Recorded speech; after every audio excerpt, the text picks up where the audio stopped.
Bismillahirrahmanirrahim. Assalamualaikum warahmatullahi wabarakatuh.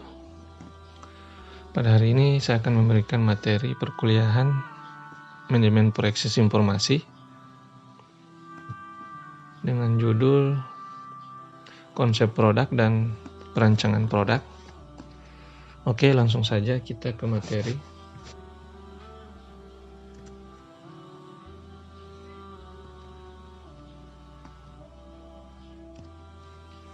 Nah, materi pertemuan hari ini saya bagi atas 3 subbab.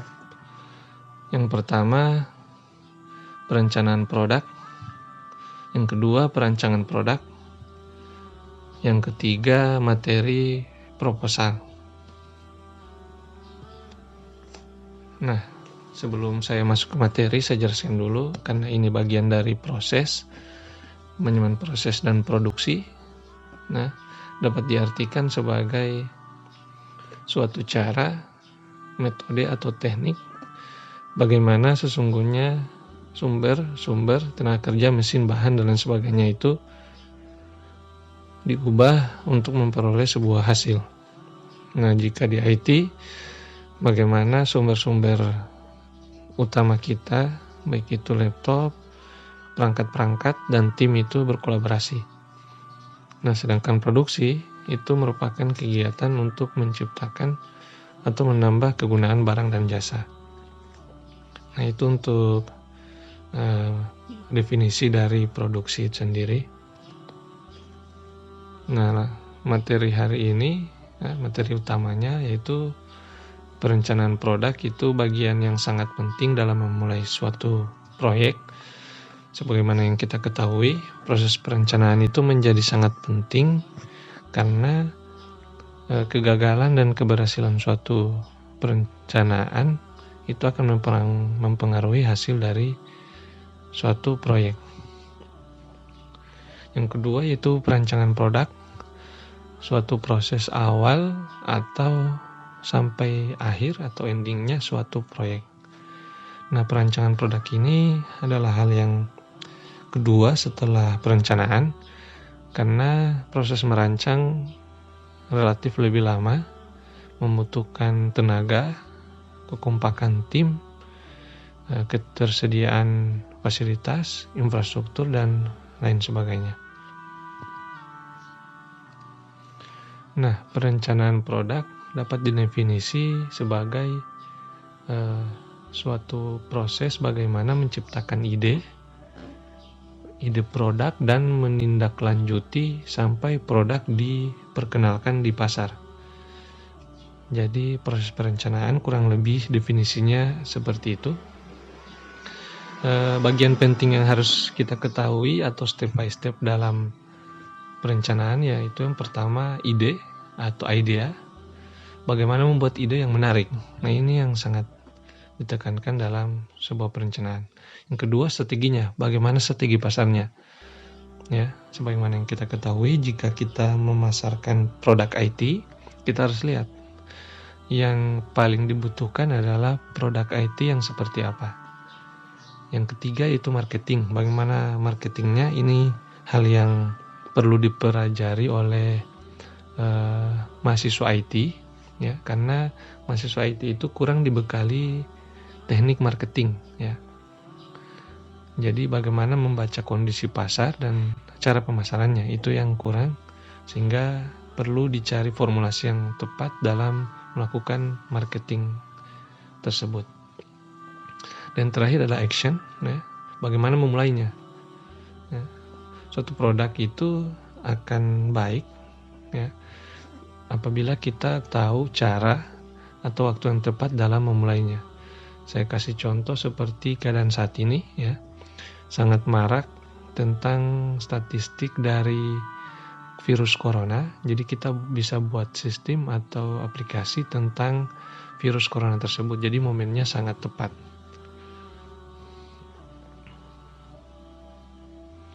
Materi yang kedua yaitu perancangan produk. Ya, bagaimana kita mengidentifikasi kebutuhan pelanggan, bagaimana kita menyusun tim yang solid, bagaimana kita membuat produk yang bermanfaat, dan bagaimana kita menekan biaya produksi. Nah, itu cycle dari perancangan produk. Nah, tahapan perancangan produk itu sendiri, yang pertama market research dan feasibility study market research. Ya, bagaimana kita melakukan atau mengetahui selera pasar. Ya, kita harus research dulu, kita harus teliti dulu, kita harus analisis dulu bagaimana kebutuhan pasar. Dari market research ini kita bisa dapatkan produk seperti apa yang konsumen butuhkan atau inginkan. Jadi agar produknya bisa berguna, ya terlebih dahulu kita melakukan market research, yaitu adalah hal yang pertama. Ya, terus yang kedua brainstorming. Ya, apa itu brainstorming?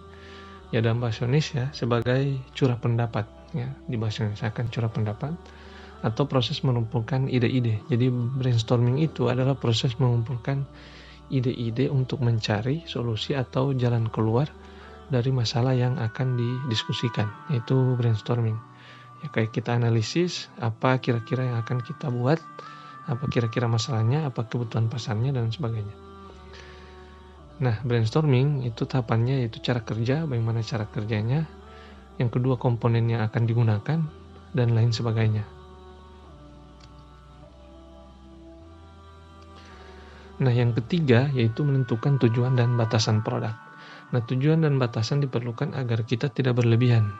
Ya, perlu saya tekankan agar kita tidak berlebihan dalam merancang suatu produk yang mengakibatkan mahalnya harga ke konsumen. Jadi jangan buat produk yang terlalu berlebihan tanpa melihat kondisi pasar. Ya, seperti kita melihat Gorontalo, jika kita menjual barang yang lebih tinggi, maka kehidupan atau pendapatan di Gorontalo tidak sesuai dengan apa yang kita akan jual nantinya. Konsumen tentu saja menginginkan nilai tambah yang ditawarkan dalam produk, ya, dan sepadan dengan biaya yang dikeluarkan. Jadi biaya produksi, biaya pemasaran, dan biaya produk tersebut sesuai dengan biaya atau reasonable price namanya. Nah, penjelasan berikutnya yaitu tentu saja market research diperlukan untuk mengetahui selera pasar. Dari menentukan tujuan dan batasan ini, kita memperoleh spesifikasi dari komponen-komponen dan material apa saja yang akan kita gunakan nanti. Nah, ini yang batasan yang tahapan yang berikutnya. Terus tahapan yang kelima yaitu menggambar sebuah produk. Yaitu dimulai dari menggambar ilustrasi produk jadi. Ya, yang kedua, produk dapat digambar secara real atau prototype. Penggambarannya haruslah dapat dimengerti atau sesimpel mungkin. Proses menggambar menggunakan software.